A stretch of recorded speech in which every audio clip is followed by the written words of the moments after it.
Ano ginawa niya kadit? Kinakawa niya na siya kadit. Ay.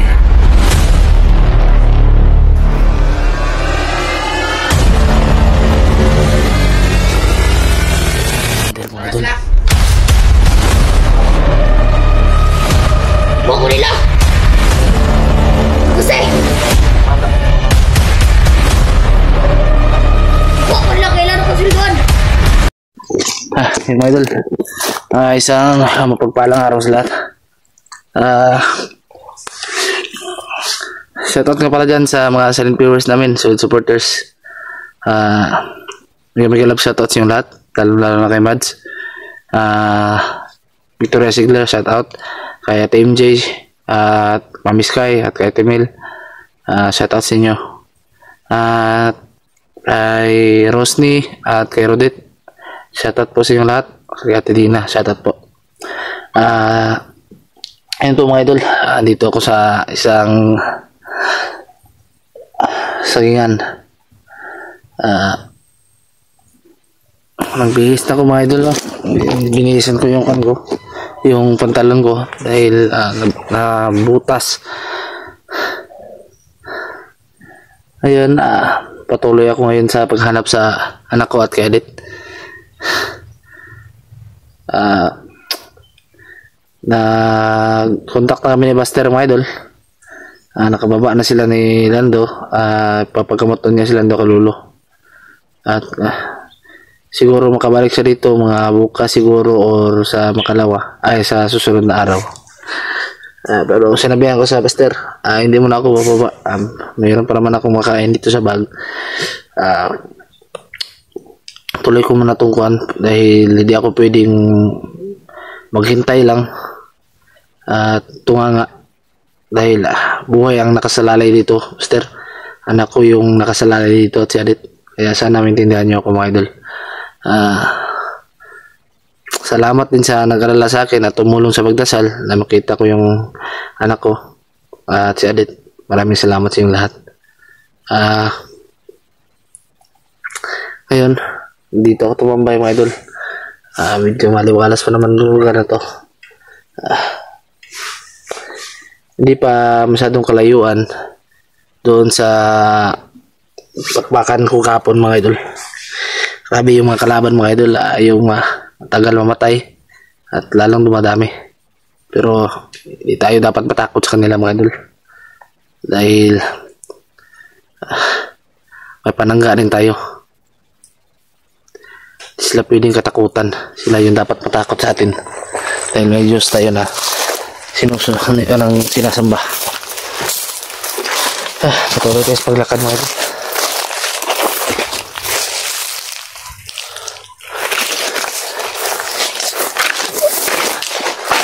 Ang lugar ko ngayon mga idol.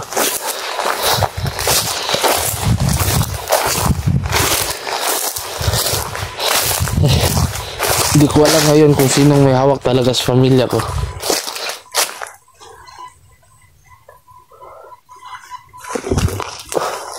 Hindi ko talaga alam kung sinong may hawak sa pamilya ko.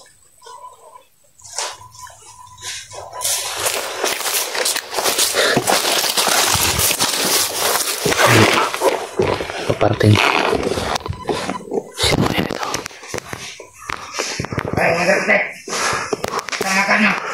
Ayop.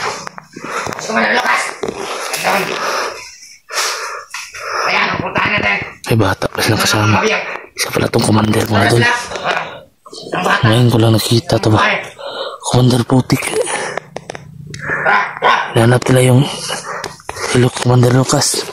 Hawak na ni Lucas yung anak ko. Ayop.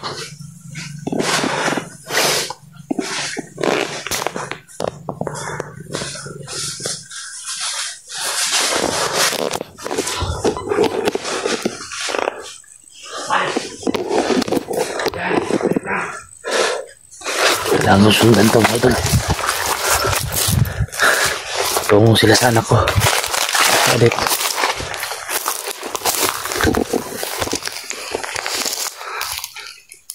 May bata pa silang dalaw. Hayop talaga itong mga komentaryo to. Mabuti umalis ako dun.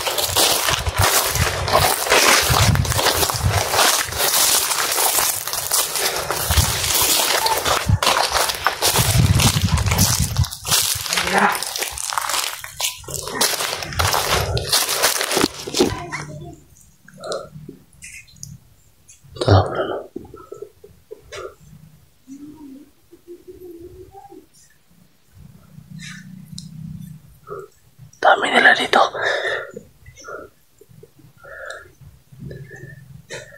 Kailangan ko lang. Kailangan ko lang magplano.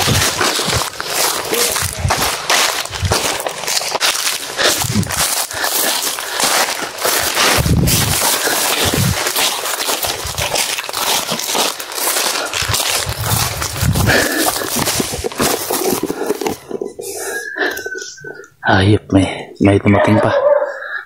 May kasama pa silang aso. Ano, hayop na to. Iba na yung mga kalaban natin ba?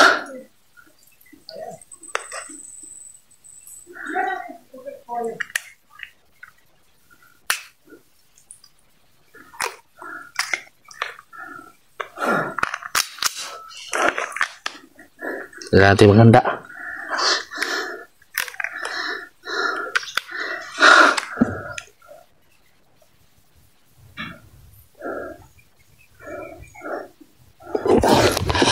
Doon na ako mga ito. Kailangan ko nang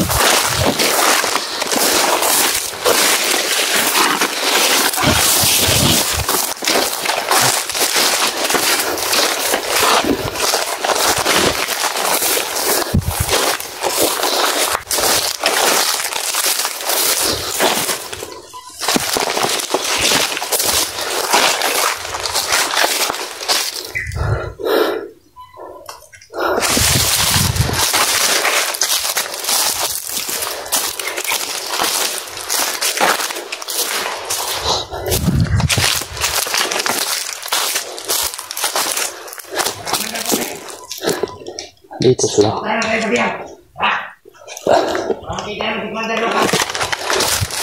sa sabihan.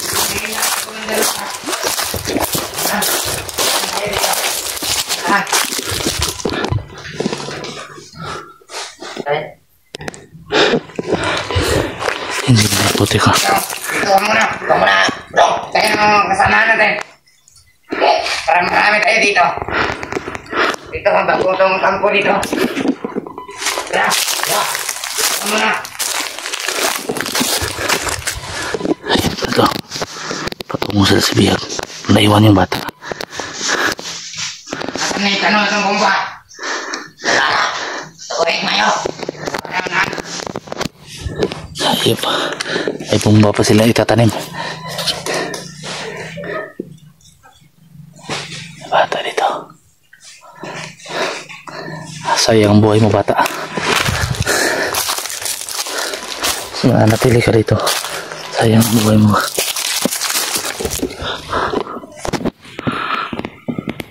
Bata pa naman to. Nakawa lang to dito ba. Mga idol, may isang bata rito mga idol. Nagdadalawang isip. Patayin ko pa to. Pagbubahin pa. Hayop mga ka. Idol o. Bukan akong hulihin mga idol. Baka ito yung daan ka. Tanong sa akin ba.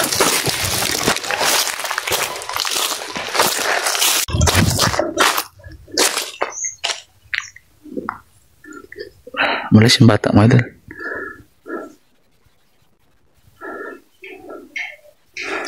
Kailangan ito mahuli.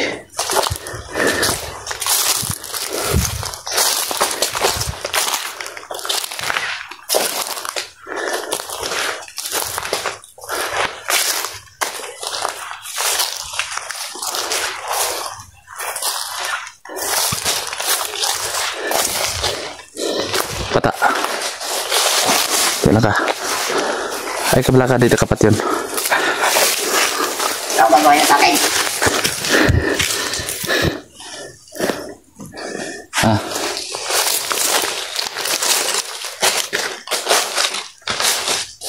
Ang napot mo ka rin?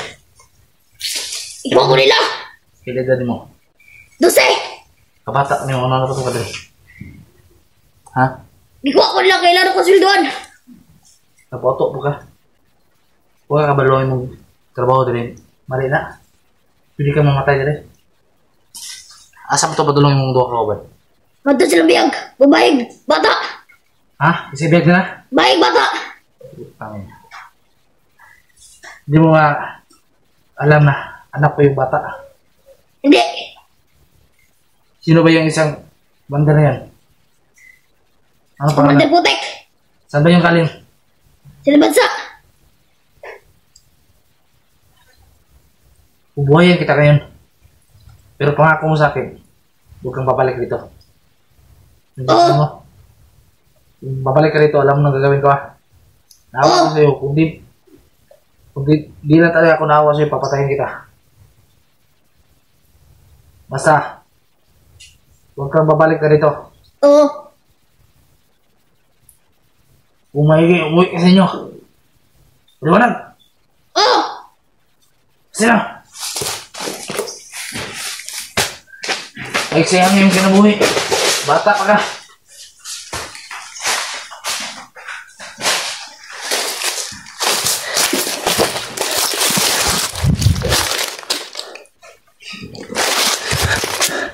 Yun mga idol. Naawa ko mga idol. Kaya pinalakad ko na lang. At sinabihan ko siya na hindi na siya babalik rito. Dahil mali yung sinusunod niya. 12 anyos mga idol. Napakabata. Wala pang kalamalam sa kamangbuang sa buhay mga idol. Mga hayop talaga itong mga bandido na to. Pati bata dinadamay nila. O di na talaga na ako naawa sa bata mga idol. Pinatay ko na yun ha. Sobrang nakakaawa ang bata. Alam kong may tawag yan. May oras pang magbago siya. Positive nga mga idol. Ang dala nilang biyag, isang babae at isang bata. At yun ang anak ko at si Adit. At yun palang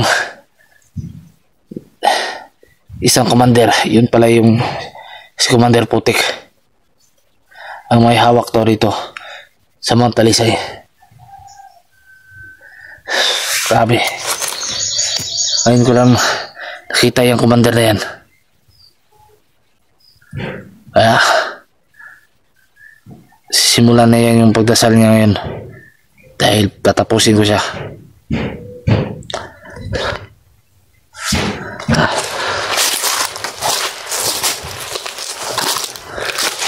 Tanda ko doon. Sundan ko sila.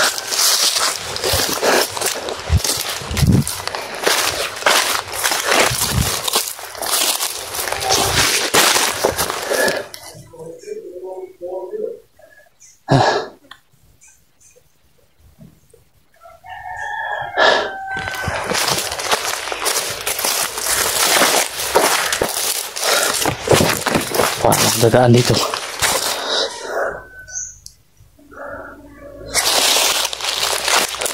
Ano ang putik? Alam kong iba yung anting-anting itong putik na to. Kapag nakapak to sa putik, kumagana yung orasyon niya.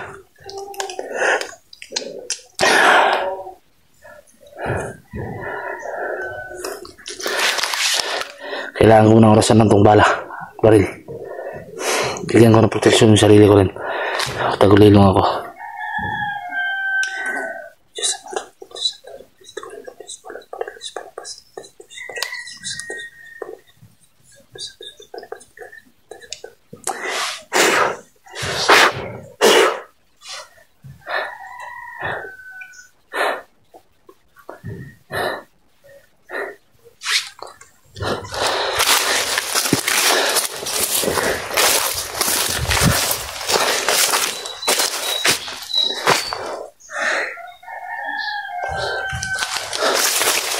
Parang may kampo dun sa unahan mga idol. Ang mga manok. Ay, yun sila.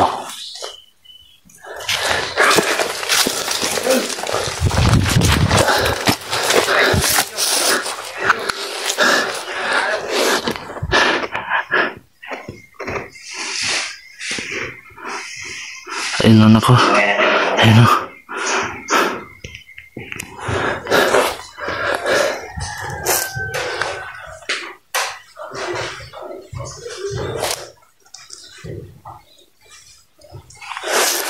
Dito pala si Lucas mga idol.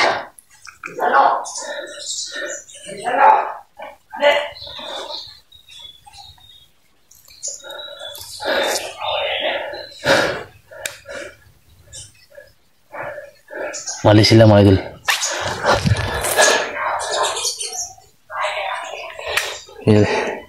Kailangan talaga pag-isipan ito mga buti mga idol.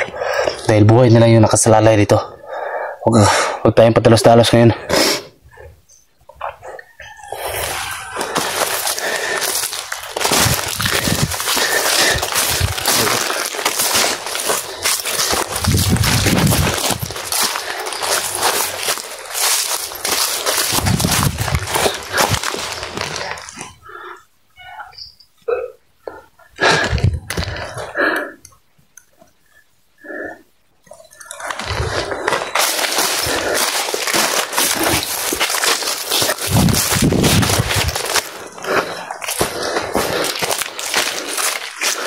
Iya po. Ayop. Ayop naman. Tado to. Nagitangan niya.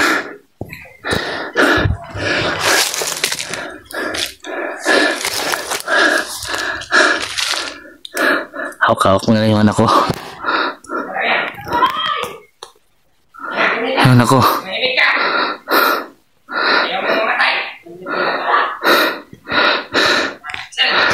Kailangan mo na mag-isip na. Ayaw na ginawa niyang Adit. Kinakawawa nila si Adit. Kailangan mo na mag-isip ng paraan mga idol.